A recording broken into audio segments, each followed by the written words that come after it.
Now, ice caves on Mars. Are there ice caves on Mars? What do they look like? These are questions I'll try to answer during this presentation. And the term ice cave refers to ice in caves hosted in rock, not to caves in ice, which would be called glacial caves. So we have known since the early Mars missions that there are lava tubes on Mars. Now we have better evidence for them, such as we can see cavities under skylights. And most of those, at least the lava tubes, certainly are in the equatorial regions where big volcanoes are, like the Farsis Plateau. So the question is, do these equatorial caves still contain ice? Do they contain ice or not? And why does it matter? So the ice deposit would record the past, right? It would contain a record of past climate. In particular, it might contain a record of biosignatures. And on top of that, may also be useful as a resource, because otherwise there are no other ice deposits in the equatorial region of Mars. Now, the surface of Mars actually gets quite warm at daytime, and it gets quite cold at nighttime. But these, temperature fluctuations get averaged out very quickly with depth. So at a depth of a few meters, certainly at 10 meters, the temperature is basically going to be constant throughout the year. And it's going to be very close to a mean annual surface temperature. And only at great depths, several kilometers, is the geothermal heat enough to raise the temperature again to close to a melting point, right? So that means caves on Mars are either in dry permafrost, or in ice-bearing permafrost, or they're in ice. But there's basically no unfrozen ground available at these relevant depths. And dry permafrost, so it's very rare on Earth, right? So that's ground that is frozen all year, but has no ice. But this is quite common on Mars.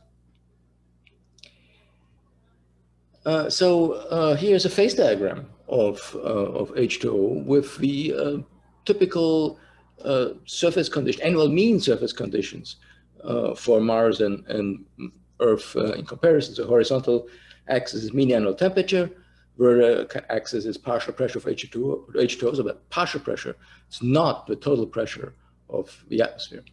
And so on Earth, we can have freezing and melting and condensation and so on, and even sublimation a little bit. But on Mars, we only have sublimation. So, typical partial pressure is 0.1 Pascal as compared to 700 Pascal for Earth. So this is a logarithmic vertical axis, right? So all phase transitions of water are by sublimation. The liquid water is out of a picture. And so this answers what an ice cave would look like on Mars, right? It's going to have hoarfrost. So here are two beautiful photos somebody took and published recently of ice caves in Greenland. And they show with sublimation crystals. Those crystals grow into the humid air, so to speak. And in this case, they only grow in sort of the upper half of the cave. Now at Mars, so I think the same is going to happen on Mars, just at lower temperature and over longer timescales. So here's now a drawing of what I predict an ice cave will look like on Mars. It's going to have lots of sublimation crystals, which may be all around, or may just be in a ceiling. Here we're just drawn sort of in the upper half of a cave. The lava tube is going to be very old, easily hundreds of billion years, hundreds of millions of years old, or it could be much older, in a few billion years. And because there is so much time, the ice may grow to great thicknesses, and eventually some of the ice crystals may fall down. And so that's my prediction. Now, so on Mars, so for hoarfrost to grow, right, it needs have temperatures below the frostbite temperature of about 200 Kelvin. So the condition of ice is to be humid enough and cold enough. On Mars, there are areas which are too dry. It's cold enough, but are too dry. On Earth, on the other hand, the areas are just too warm, right? So the freezing point gets replaced by the frost point. And so in areas where the annual mean surface temperature is below the frost point temperature, about 200 Kelvin, we are going to have hoarfrost caves on Mars, right? But in equatorial areas, we're warmer than that. So the question is there a cooling mechanism which could keep them still below the frost point? And on Earth, it's very common, right? So most known ice caves I've ever heard of on Earth are in areas the mean annual temperature is above the freezing point. And that's because cold air sinks in at night. Warm air does not, or in the winter, warm air does not sink in summer, and therefore the mean annual temperature is lower in the cave than outside. So that if an ice cellar or a cold trap, that's the most common cave climate effect in an ice cave on Earth. And so the question is, does this work on Mars too, or how efficient is this process of heat removal on Mars? And so here I wrote down a set of parameters which matter for heat transfer and convection to compare Earth and Mars, right? So the gravity is lower on Mars, but only by a factor of 2.5. The atmosphere consists of CO2.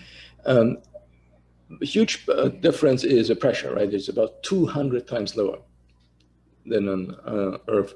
And the density comes out to be a factor of 100 times lower, right? So because the composition is different and the temperature is different, so 100 times lower density, 200 times lower atmospheric pressure. The heat capacity is similar. Well, the heat capacity per mass is similar, right? Per volume, of course, it's more than 100 times lower on Mars because of the lower density.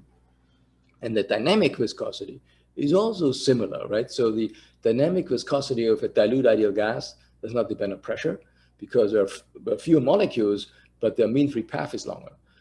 And so their momentum transfer is about the same. So dynamic viscosity is only different because of a difference in temperature and composition, but it's otherwise similar. So the huge differences are, density, pressure, other parameters shown here are, same within a factor of 2 at least. So the heat flux so if the ice is, say, 10 degrees colder than the surface, right, there's going to be a heat flux through the rock. That's going to be about the same because the thermal conductivity of a rock is not that different on Mars. It's colder, it's drier, but still, it's within a factor of 2. On the other hand, the heat transferred out of a cave, which has to compensate for that heat flux, is going to be very different, right? So because the buoyancy is delta rho times G, right? And delta rho in an ideal gas is proportional to rho, which is 100 times lower. So the buoyancy force is going to be lower by easily a factor of 100. The shear stresses, on the other hand, are going to be about the same because the dynamic viscosity is similar. And so this process of cold air falling into a cave is going to have much lower velocities on Mars because it's about the same shear forces, but much lower buoyancy, right? Now, on top of that, the heat per volume is also going to be lower. And so if you multiply that lower velocity with 100 times lower, heat capacity per volume, you're going to get 2 to 4 orders of magnitude less heat transport on Mars than you get on Earth if we compare 2 caves of the same geometry, same size. One can think more about how this heat transfer behaves quantitatively, and size is an important parameter here, but I skipped that. Another important physical process for cooling ice deposits on Earth is evaporative cooling or sublimation cooling in our case, right?